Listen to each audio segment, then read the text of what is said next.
नमस्कार दोस्तों, स्वागत है आप सभी का आपके अपने YouTube चैनल सरकारी भारत में। दोस्तों, आज की इस वीडियो के अंदर हम बात करने वाले हैं इकोनॉमिक्स अर्थशास्त्र के बारे में। अगर आप भी इकोनॉमिक्स पढ़ते हैं, इकोनॉमिक्स पढ़ना पसंद करते हैं, तो आप इस वीडियो को जरूर देखिएगा, लास्ट तक देखिएगा। अगर आप एसएससी एमटीएस की तैयारी कर रहे हैं, डीआरडीओ एमटीएस की तैयारी कर रहे हैं, SSC CHSL, CGL, CPO, JE या फिर रेलवे एनटीपीसी ग्रुप डी की तैयारी कर रहे हैं, यूपीएसआई लेखपाल की तैयारी कर रहे हैं, यूपी के किसी भी exam, TET, CTET, super TET की एग्जाम की तैयारी कर रहे हैं, या फिर आप रीट की तैयारी कर रहे हैं, कोई भी एग्जाम हो जहां जहां जीके आता है, जनरल नॉलेज आता है, वहां सभी जगह आपको कम से कम मिनिमम 2 से 3 क्वेश्चन तो इस वीडियो से देखने को मिलने वाले हैं। तो दोस्तों, अगर आप इस चैनल पर नए हैं तो चैनल को सब्सक्राइब कीजिएगा। आज हम पढ़ाने वाले हैं अर्थशास्त्र इकोनॉमिक्स, जिसका पार्ट 3 आज आपको पढ़ाएंगे। पार्ट 1 हो गया, पार्ट 2 हो गया, आज होगा पार्ट 3। तो दोस्तों, चैनल को सब्सक्राइब कर दीजिएगा, वीडियो को लाइक कर दीजिएगा और वीडियो को शेयर कर दीजिएगा अपने दोस्तों के साथ। तो चलिए फ्रेंड्स, समय नहीं गवाएंगे। कल हमने क्या पढ़ा था उसका थोड़ा सा रिवीजन कर लेते हैं। पहले पढ़ा था हमने नेशनल इनकम, सकल जीडीपी को पढ़ा था, ग्रॉस डोमेस्टिक प्रोडक्ट, सकल घरेलू उत्पाद। किसी देश की सीमा में एक वर्ष के अंत तक वस्तुओं एवं सेवाओं का जो अंतिम मूल्य होता है, सकल घरेलू उत्पाद कहलाता है। जो घरेलू सीमाएं होती हैं, वो घरेलू सीमाएं होती हैं स्थलीय सीमा या भौगोलिक सीमा, समुद्री सीमा, और घरेलू जलयान या तथा वायुयान भी आते हैं। विदेश में स्थित सभी देश के दूतावास आते हैं, देश के दूतावास। दूसरा टॉपिक पढ़ा था हमने सकल राष्ट्रीय उत्पाद, ग्रॉस नेशनल प्रोडक्ट, जीएनपी, जो कि सकल घरेलू उत्पाद प्लस देश के नागरिकों द्वारा विदेश में अर्जित आय माइनस विदेशियों द्वारा देश में अर्जित आय, सकल राष्ट्रीय उत्पाद ग्रॉस नेशनल प्रोडक्ट के बराबर होती है। ये पढ़ा था। अब हम पढ़ते हैं नेक्स्ट पॉइंट क्या पढ़ा था वो भी देख लेते हैं। तो पहले रिवीजन कर लेते हैं पूरे का।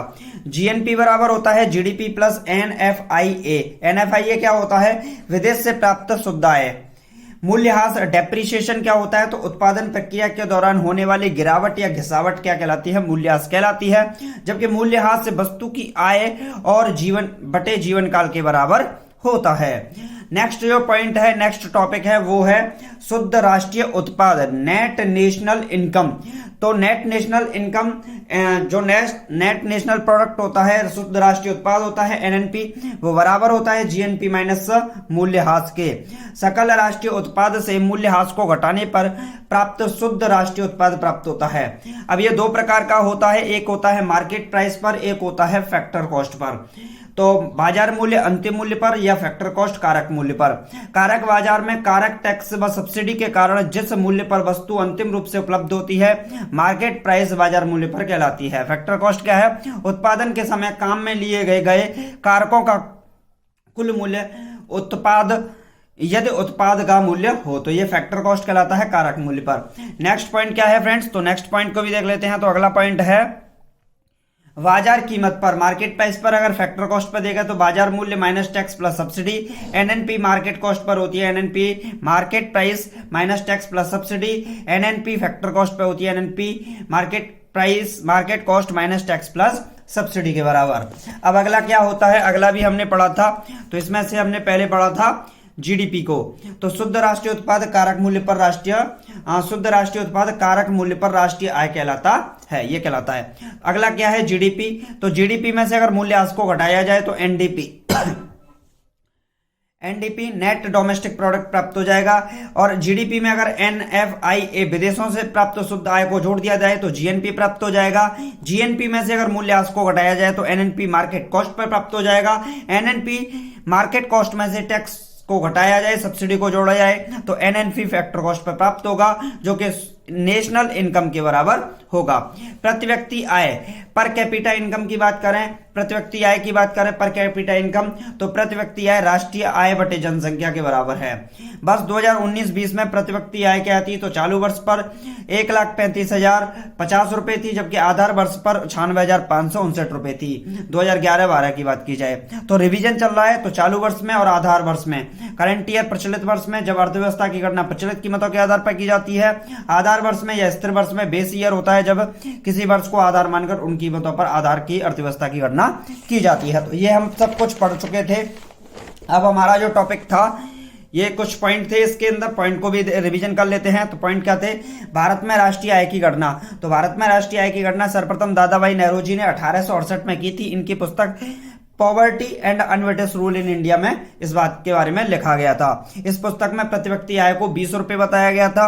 1911 बारे में फिडलिस राज द्वारा प्रति व्यक्ति आय 49 रुपए बताई गई थी। सर्वप्रथम वैज्ञानिक आधार पर राष्ट्रीय आय की गणना 1931-32 में वीकेआरबी द्वारा की गई थी। स्वतंत्रता के बाद क्या रहे थे इसके पार्ट? तो अगस्त 1949 में राष्ट्रीय आय समिति की स्थापना की गई। इसके अध्यक्ष पीसी महालनोबिस थे। अगस्त 1949 में राष्ट्रीय आय समिति की स्थापना हुई थी। नेशनल इनकम काउंसिल की स्थापना हुई थी जिसके अध्यक्ष पीसी महालनोबिस थे।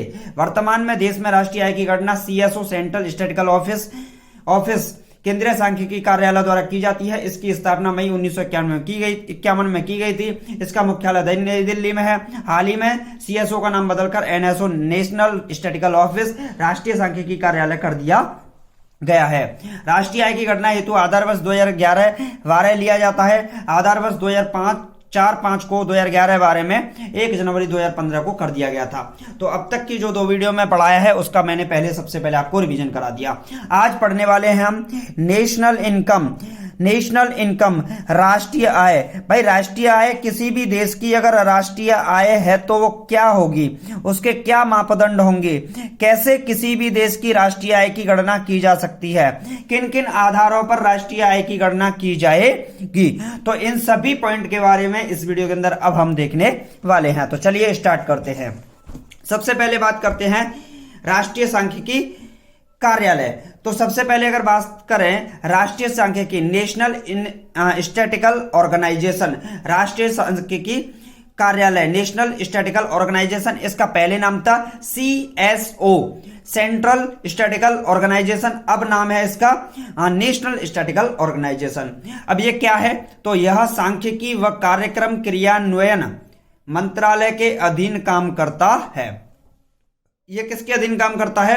तो यह सांख्यिकी और कार्यक्रम क्रियान्वयन के मंत्रालय के अधीन कार्य करता है। कौन सा? सांख्यिकी और कार्यक्रम क्रियान्वयन मंत्रालय के अधीन काम करता है, एनएसओ। इसकी स्थापना हुई थी 23 मई 2019 को। 23 मई 2019 को इसकी स्थापना होती है। हालांकि जो अगर सीएसओ की बात करें तो ये सेंट्रल स्टैटिस्टिकल ऑर्गेनाइजेशन 1951 में इसकी स्थापना हो गई थी, लेकिन अब इसका नाम बदल दिया गया है। तो 23 मई 2019 को नेशनल स्टैटिस्टिकल ऑर्गेनाइजेशन इसको माना जाएगा। तो इसकी स्थापना 23 मई 2019 को। अब बात करें सीएसओ और एनएसएसओ। एनएसएसओ क्या है? तो 1950 में इसकी स्थापना हुई थी। सीएसओ और एनएसएसओ इन दोनों को मिलाकर एनएसओ कर दिया गया है। यानी कि सीएसओ और एनएसएसओ दोनों को मिलाकर एनएसओ नेशनल स्टैटिस्टिकल ऑर्गेनाइजेशन कर दिया गया है। अब बात करते हैं राष्ट्रीय आय की, नेशनल इनकम की। राष्ट्रीय आय क्या है? तो राष्ट्रीय आय की गणना मौद्रिक रुपए में की जाती है। राष्ट्रीय आय की गणना, अब आप बोलोगे कि भैया डॉलर में क्यों नहीं की जाती और रियाल में क्यों नहीं की जाती और जो दूसरी मुद्रा क्यों नहीं की जाती? तो किसी भी देश की राष्ट्रीय आय की गणना उसके मौद्रिक नीति जो होती है, जैसे रुपया है तो रुपया, डॉलर है तो डॉलर, उसी में की जाती है। तो भारत में क्या चलता है? रुपया। तो भारत की जो राष्ट्रीय आय की गणना है मौद्रिक रुपए में की जाती है। इस वजह से राष्ट्रीय आय के वित्त वर्ष का उत्पादन है। राष्ट्रीय आय क्या होता है? 1 अप्रैल से 31 मार्च के बीच में, 1 अप्रैल से 31 मार्च यानी कि पूरे के पूरे 365 या 366 जितने भी दिन बनते हैं, वैसे 365 ही बनेंगे, तो 365 दिन का जो डेटा होगा उसके अंदर किया गया प्रोडक्शन, ही क्या कहलाएगा? राष्ट्रीय आय का राष्ट्रीय आय की गणना की जाती है। राष्ट्रीय आय में गत वर्ष का उत्पादन शामिल नहीं किया जाता है। यानी कि जो वर्ष चल रहा है, प्रेजेंट ईयर जो चल रहा है, उसको राष्ट्रीय आय के अंदर शामिल नहीं किया जाता है। जो साल निकल गया उसको ही शामिल किया जाएगा। अब अगला क्या है? पेंशन, वजीफा, भत्ता, ट्रांसफर, अंतरण राष्ट्रीय आय का हिस्सा नहीं होते। भाई राष्ट्रीय आय का हिस्सा कौन कौन होगा? पॉइंट बनता है ना। तो राष्ट्रीय आय में पेंशन को, वजीफा को, ट्रांसफर भत्ता को, अंतरण राष्ट्रीय आय का हिस्सा नहीं माना जाता है। अंतरण क्या होता है? ट्रांसफर, भिखारी को खाना खिलाना, भाई मेरे घर पे कोई भिखारी आया तो मैंने उसको खाना खिला दिया, तो क्या ये राष्ट्रीय आय के अंदर गणना की जाएगी? नहीं, इसको राष्ट्रीय आय के अंदर गणना इसकी नहीं की जाएगी। एक्सचेंज, विनिमय, आदान प्रदान होना। मैंने आपसे एक बिस्किट की पैकेट ले ली और आपने मुझे बिस्किट की पैकेट दे दी, मतलब आपस में आदान प्रदान कर लिया। 5 रुपए की बिस्किट की पैकेट थी, मैंने आपको दे दी, आपने मुझे दे दी, तो वो थोड़ी मानी जाएगी एक्सचेंज में। यानी कि वस्तुओं का आदान प्रदान भी राष्ट्रीय आय के अंदर उसकी गणना नहीं की जाती। किसकी नहीं की जाती? पेंशन की, वजीफा की, भत्ता ट्रांसफर की, अंतरण की। भिखारी को खाना खिलाना अंतरण, विनिमय, आदान प्रदान होना, ये राष्ट्रीय आय का हिस्सा नहीं होते। क्या क्या नहीं होगा? उधारी की पुनः प्राप्ति राष्ट्रीय आय का हिस्सा नहीं होती। भैया मैं दुकान पे गया, दुकान पे मैंने 50 रुपए का सामान लिया, अब सामान मैंने 15 दिन बाद उसको पैसे दिए, तो 15 दिन के लिए मैं क्या करूंगा? उधारी करूंगा। तो 15 दिन तक, 15 डेज तक मैंने क्या किया? उधार किया। तो 15 दिन बाद मैंने पैसे तो वापस लौटाए। अगर पैसे वापस लौटाए तो इसका मतलब उसको पुनः प्राप्ति, दोबारा से जो प्राप्ति होती है उधारी की, उसे राष्ट्रीय हिस्सा नहीं काउंट किया जाएगा, यानी कि नेशनल इनकम में उसे काउंट नहीं किया जाएगा। ब्याज प्राप्तियां राष्ट्रीय आय में शामिल की जाती हैं। ब्याज की जो प्राप्ति होती है, तो जो ब्याज होगा, जो भी इंटरेस्ट होगा, उसको राष्ट्रीय आय में शामिल किया जाएगा। घरेलू कार्य राष्ट्रीय आय का हिस्सा नहीं होते हैं। भाई मैं घर का अपना कोई खुद का काम कर रहा हूं, घर का अपना खुद काम कर रहा हूं और खुद अपने, मान लीजिए किसी भी चीज का उत्पादन करके मैं उसे अपने यूज में ले रहा हूं, तो क्या राष्ट्रीय आय में आएगा? नहीं आएगा। जैसे मैंने रोटी बनाई और मैंने खा ली, तो क्या वो राष्ट्रीय हिस्से में आएगी? नहीं आएगी।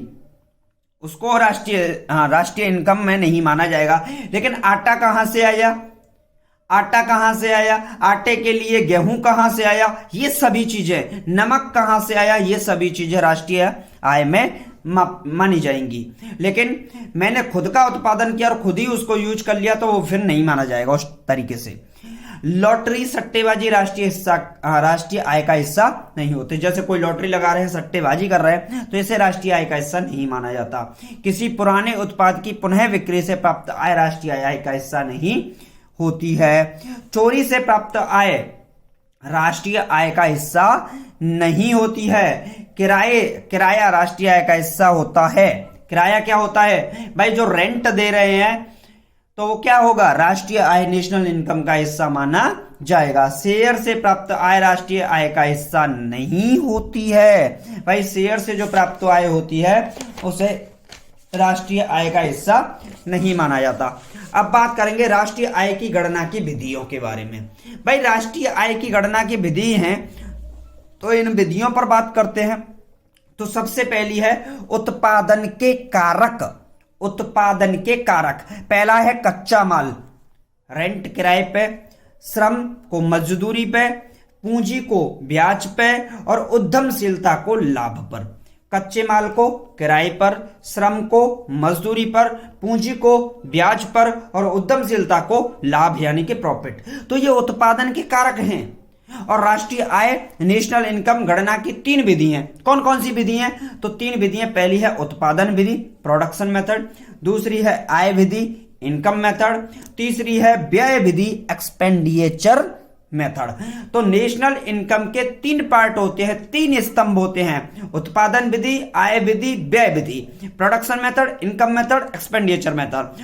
तो राष्ट्रीय आय की अगर हम गणना कर रहे हैं तो 3 विधियों के द्वारा करेंगे, उत्पादन विधि के द्वारा, आय विधि के द्वारा और व्यय विधि के द्वारा।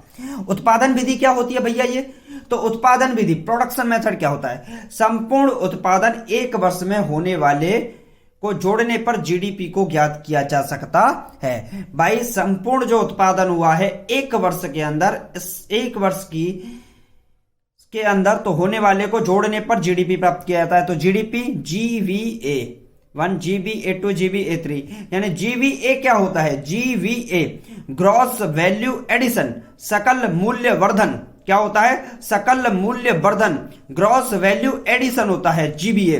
तो जीडीपी क्या होगा? I = 1 से n तक GVAI के बराबर होता है। दूसरा है आय विधि, इनकम मेथड। इनकम मेथड क्या होता है भैया? तो जीडीपी बराबर होता है कुल किराया, प्लस कुल मजदूरी प्लस कुल ब्याज और कुल लाभ। कितना किराया दिया, कितनी मजदूरी दी, कितनी ब्याज ली और कितना लाभ कमाया, उसका टोटल अगर जोड़ दिया जाए तो ये दूसरा तरीका होता है आय को निकालने का, इनकम मेथड का। कुल किराया, कुल मजदूरी, कुल ब्याज और कुल लाभ सबको जोड़ो, जीडीपी निकालो। क्या निकालो? जीडीपी निकालो। ठीक। अब तीसरा मेथड क्या है? पहला हो गया प्रोडक्शन मेथड, उत्पादन विधि। दूसरा हो गया आय विधि, इनकम मेथड। अब तीसरा भैया क्या होगा? तो तीसरा मेथड होगा व्यय विधि। क्या होगी? व्यय विधि, एक्सपेंडिचर मेथड। एक्सपेंडिचर मेथड क्या होता है? तो इस विधि में राष्ट्रीय आय की गणना करते समय संपूर्ण व्यय को जोड़ा जाता है। कितना एक्सपेंडिचर किया वो सब कुछ जीडीपी के अंदर जोड़ा जाएगा। यानी कि इस विधि में राष्ट्रीय आय की अगर गणना करनी है तो संपूर्ण व्यय को जोड़ा जाएगा। जीडीपी किसके बराबर होगी? कुल उपभोक्ता खर्च प्लस कुल सरकारी खर्च प्लस बचत या निवेश प्लस शुद्ध विदेशी खर्च। तो जीडीपी बराबर होता है C plus G plus S equal to I, दोनों में से कोई भी हो सकता है, प्लस एफ के बराबर। तो जीडीपी हो गई कुल उपभोक्ता खर्च प्लस कुल सरकारी खर्च प्लस बचत या फिर निवेश प्लस शुद्ध विदेशी खर्च। ये होती है व्यय विधि, एक्सपेंडिचर मेथड। तीसरा मेथड होता है। अब अगली बात क्या करते हैं? तो तीसरी बात है नोट। यदि अर्थव्यवस्था बंद है, अर्थव्यवस्था क्या है? इकोनॉमी बंद है, तो एफ का मान 0 होता है।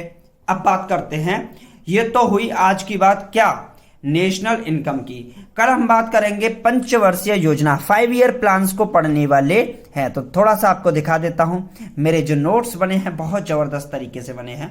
तो अगर आप लोग पढ़ना चाहते हैं, बेस्ट तरीके से सिलेक्शन लेना चाहते हैं, तो 5 ईयर प्लान को हम कल पढ़ाएंगे आपको। वीडियो को जरूर देखिएगा, वीडियो को लाइक कीजिएगा, चैनल को सब्सक्राइब कीजिएगा और हाँ यार, अपना सपोर्ट जरूर दीजिएगा। जितना अधिक आप लाइक करेंगे, सब्सक्राइब करेंगे, शेयर करेंगे, आई मोटिवेटेड फ्रॉम यू। आपकी साइड से मैं मोटिवेट होऊंगा और मैं आपके लिए समय समय पर वीडियोस लेकर आऊंगा। तो चलिए फ्रेंड्स, मिलते हैं नेक्स्ट वीडियो में। Thank you for watching this video. Jai Hind, Jai Bharat, take care, bye bye, love you all.